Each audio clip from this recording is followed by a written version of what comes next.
Hello दोस्तों, आपका स्वागत है हमारे channel super model paper set 3 का इंग्लिश का कंप्लीट सॉल्यूशन कराने वाले हैं। तो वीडियो को अंत तक ज़रूर देखना। तो पहला पहला दिया हुआ है पैसेज। तो पैसेज को पढ़ लीजिएगा, हम क्वेश्चन आंसर बताते हैं। तो फर्स्ट क्वेश्चन है, what is a punctuality. Punctuality मतलब होता है समय का पावन। तो इसका यहाँ पे साफ साफ ऊपर में लिखा है कि पंचुअलिटी इज़ एन एंटिक्वाइड which encourage us to complete our work on time. आप यहाँ से यहाँ लिख देंगे, आपका काम बन जाएगा। हम वही लिखे हैं, देख सकते हैं। और दूसरा नंबर है कि mention two things that a punctual person gets. तो इसका आंसर हो जाएगा two things that a punctual person gets are. पहला हो जाएगा, it enables a person to do right things at right time without any excess. मतलब कोई भी व्यक्ति सही समय पे सही कार्य करता है। दूसरा हो जाएगा, a person who is a punctual lives a much discipline life. और पंचुअलिटी मतलब समय का पावन, वह व्यक्ति डिसिप्लिन रहता है और get lots of respect love in family and society. और समाज में वह फैमिली में रिस्पेक्ट पाता है, रिस्पेक्ट गेन करता है।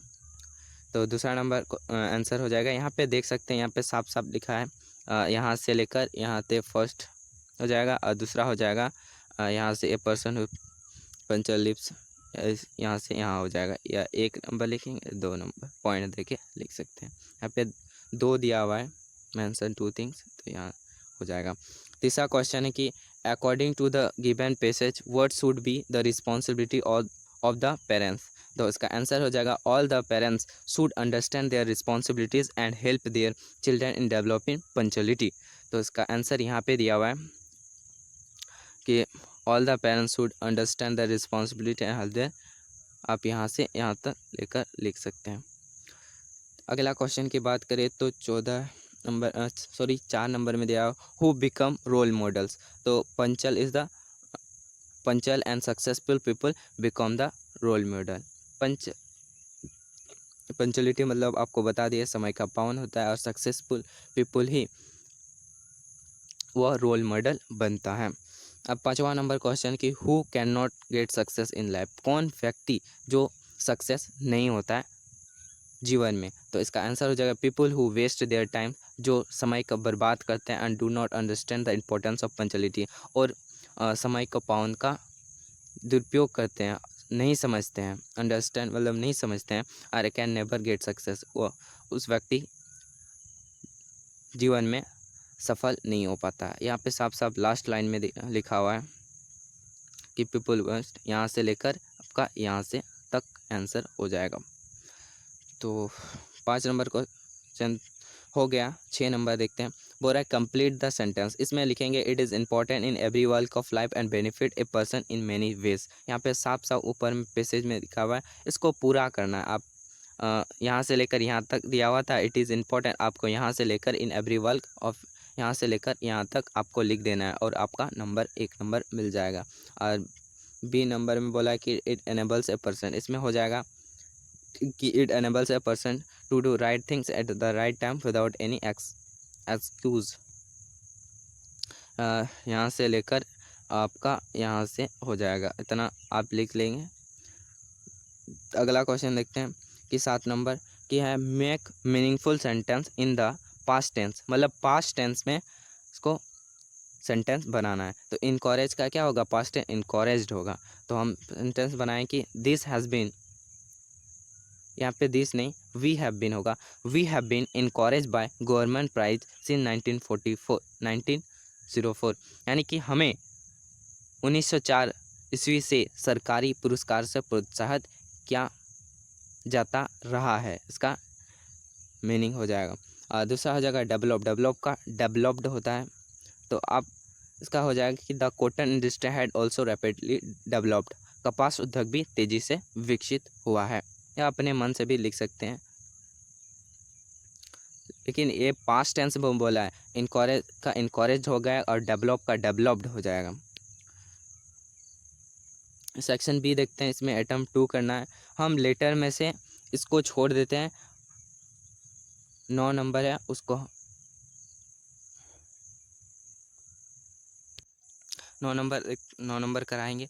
Right an application to principal of your school requesting him to grant leave for 3 days.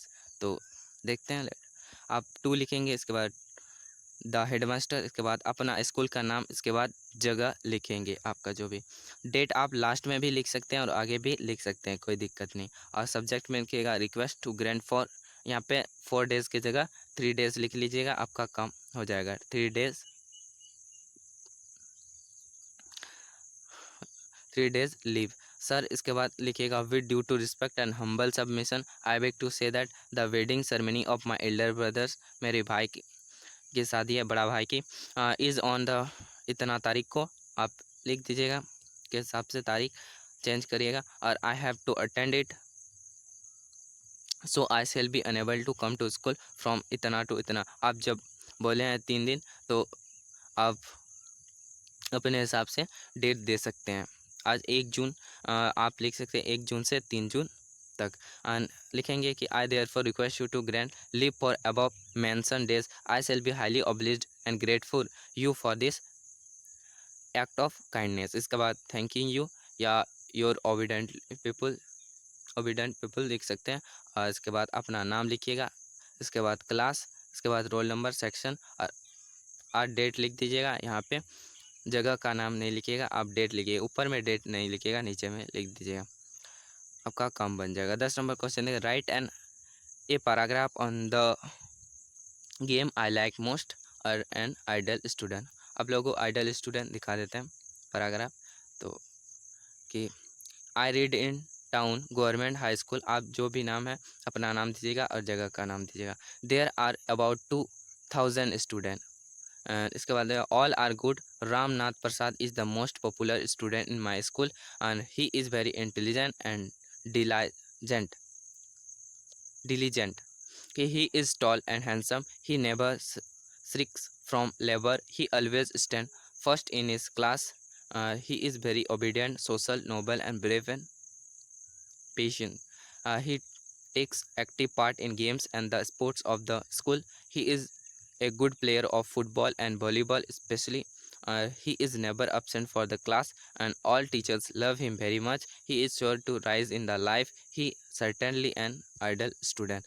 का हो जाएगा, पर आप ऐसा लिख लीजिएगा। अपने मन से भी सेंटेंस बना सकते हैं, इसमें कोई दो राय नहीं है। तो सेक्शन 3 देखते हैं। सेक्शन सी है कि एटम एनी 5 में से, इसमें से बोला है कि क्वेश्चन 11 और क्वेश्चन 12 इज़ कंपलसरी। कंपलसरी मतलब ज़रूरी है, मतलब ये क्वेश्चन 11 12 आपको करना ही पड़ेगा, आपको करना ही पड़ेगा, क्योंकि ये कंपलसरी है। कंपलसरी लिखा हुआ है तो मतलब ज़रूरी है।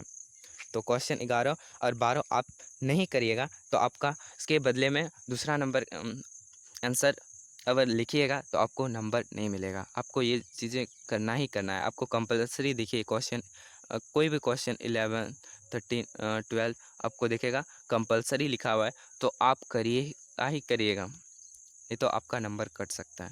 तो 11 नंबर कंपलसरी है। तो देखते हैं, ये एक पोएम से दिया हुआ है, तो इसमें क्वेश्चन आंसर देखते हैं कि बोला है name the poem where from where this extract has taken. मतलब ये पोएम जो था, ये लाइन किस पोएम से लिया गया है, तो इसका आंसर हो जाएगा ए लेजेंड ऑफ नॉर्थलैंड से लिया गया है। दूसरा हो जाएगा who has written this line, तो फ्योबी कैरी इसका राइटर हो जाएगा। सी नंबर हो जाएगा। देखते हैं कि which country and countries do you think the northland refers to. Northland किस कंट्री में है, इसका आंसर हो जाएगा न्यूजीलैंड में। इसके बाद 12 नंबर भी कंपलसरी, ये तो करना ही पड़ेगा। ये किताब से दिया हुआ है माय चाइल्डहुड चैप्टर से। तो इसका आंसर देखते हैं कि फर्स्ट लाइन में आता है हु इज़ आई हेयर, तो फर्स्ट लाइन में इसका आंसर हो जाएगा APJ अब्दुल कलाम। दूसरा नंबर हो जाएगा को what was in high demand during the second world war, तो इसका आंसर हो जाएगा टमेरिंड सीड। टमेरिंड सीड माने इमली का बीज। इसके बाद सी नंबर देखते हैं what did the speaker use to do with the tamarind seeds, यानी वक्ता ने इमली के बीजों का क्या किया। तो देखते हैं I use to collect the seeds seeds को यानी कि बीज को कलेक्ट किया and sell them to a provision shop in mosque street, और बेच दिया मस्क्यू स्ट्रीट के शॉप में। और a day collection would fetch me princely sum of 1 anna, और उसको 1 अन्ना में बेचा, 1 अन्ना का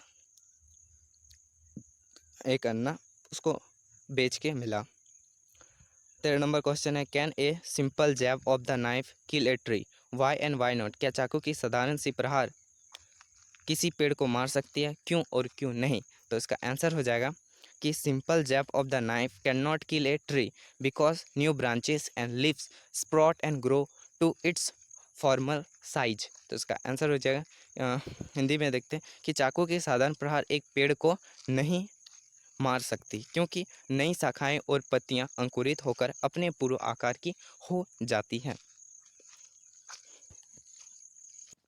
14 नंबर क्वेश्चन देखते हैं कि how does the poet suggest that all people on earth are the same? कवि कैसे सुझाव देता है कि पृथ्वी पर सभी लोग समान हैं?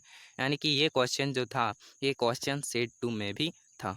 तो इसका आंसर देखते हैं कि अकॉर्डिंग टू पोएट, कवि के अनुसार, even if we live in different countries, भले हम अलग अलग देशों में रहते हैं, और we breathe in same air, एक ही हवा में सांस लेते हैं, we drink in the same water, हम एक ही पानी पीते हैं, एंड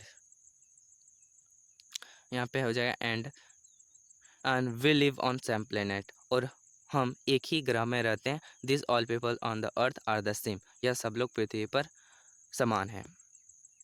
दूसरा 15 नंबर क्वेश्चन की, why did Einstein write a letter to Franklin Roosevelt? Einstein ने फ्रैंकलिन रूजवेल्ट को पत्र क्यों लिखा? तो इसका आंसर हो जाएगा कि Einstein wrote a letter to American President Franklin Roosevelt in which he warned him about the development of the atomic bomb by Germans and its possible misuse। तो इसका हो जाएगा कि आइंस्टाइन ने अमेरिकी राष्ट्रपति फ्रैंकलिन रोजवेल्ट को एक पत्र लिखा था जिसमें उन्होंने उन्हें जर्मनी द्वारा परमाणु बम के विकास और इसके संभावित दुरुपयोग के बारे में चेतावनी दी थी उस पत्र में।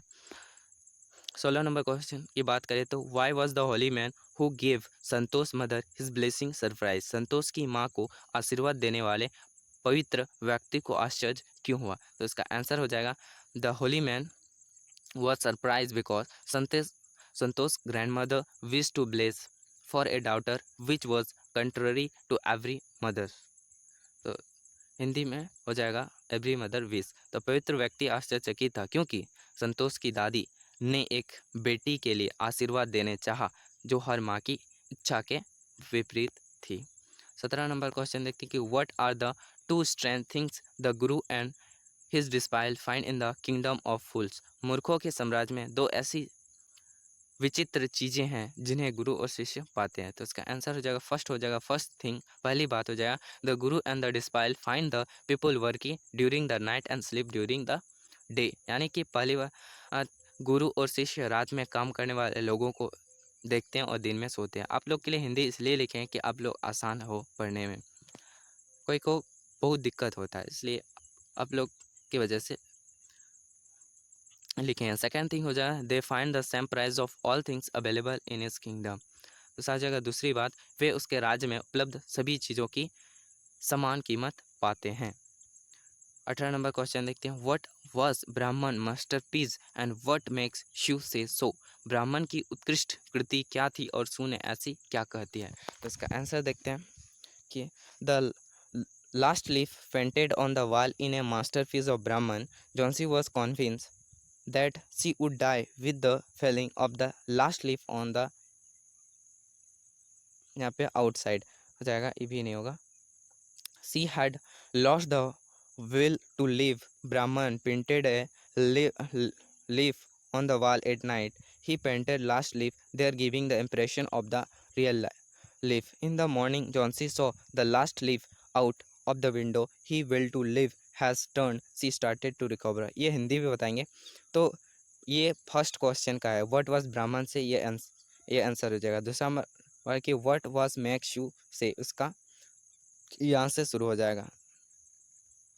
तो पहला का देखते हैं कि उसमें हिंदी में देखते हैं कि दीवार पर चित्रित आखिरी पत्ता बेहरमैन की उत्कृष्ट कृति है और जॉन्सी को विश्वास था कि दीवार के बाहर आखिरी पत्ता गिरने से वह मर जाएगी। वह जीने की इच्छा खो चुकी थी ब्राह्मण हो जाएगा, ने रात में दीवार पर एक पत्ता, ब्राह्मण ने बेहराम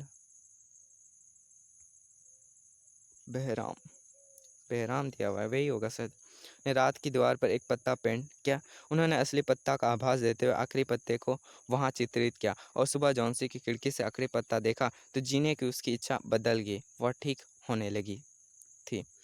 और दूसरा नंबर है कि Johnsy was amazed to glare why the last leaf had not fallen spite of heavy rain and first wind during the night. Then she realized the Behrman had painted it and later he died due to pneumonia. Before his dying he saved John's life. All this makes you say so. तो इसका हिंदी हो जाएगा, Johnsy यह देखकर चकित था कि रात के दौरान भारी बारिश या तेज हवा के बावजूद आखिरी पत्ता क्यों नहीं गिरा। जो उसका फ्रेंड था तब उसके महसूस किया कि बेहरिन ने इसे चित्रित किया था। बाद में निमोनिया के कारण उनकी मृत्यु हो गई। मरने से पहले उसने जॉन्सी की जान बताई। यह सब सू को ऐसा कहने के लिए मजबूर करता है।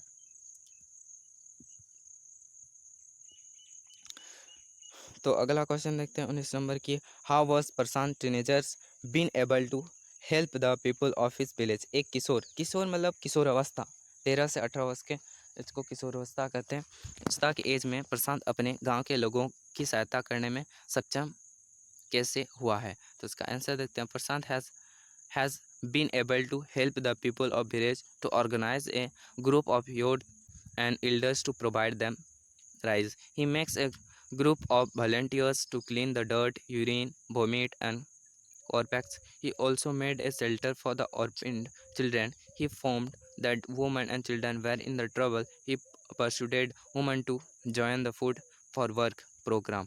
तो इसका आंसर हो जाएगा कि प्रशांत गांव के लोगों को चावल उपलब्ध कराने के लिए युवाओं और बुजुर्गों को एक समूह को संगठित करने में मदद करने में सक्षम रहे। यानी कि युवाओं और को संगठित किया। वह गंदगी, मूत्र, उल्टी और लाशों को साफ करने के लिए स्वयंसेवकों को एक समूह बनाते हैं और उन्होंने अनाथ बच्चों के लिए एक आश्रम भी बनाया और उन्होंने पाया कि महिला और बच्चे परेशानी में हैं। उन्होंने महिलाओं को काम के बदले भोजन कार्यक्रम में शामिल होने के लिए राजी किया। तो कैसा लगे ये वीडियो कमेंट में ज़रूर से बताना। और सेट 1, सेट 2, सेट 3 भी कंप्लीट कर दिए हैं, तो आप देख सकते हैं डिस्क्रिप्शन में प्लेलिस्ट दिया हुआ है। तो कैसा लगे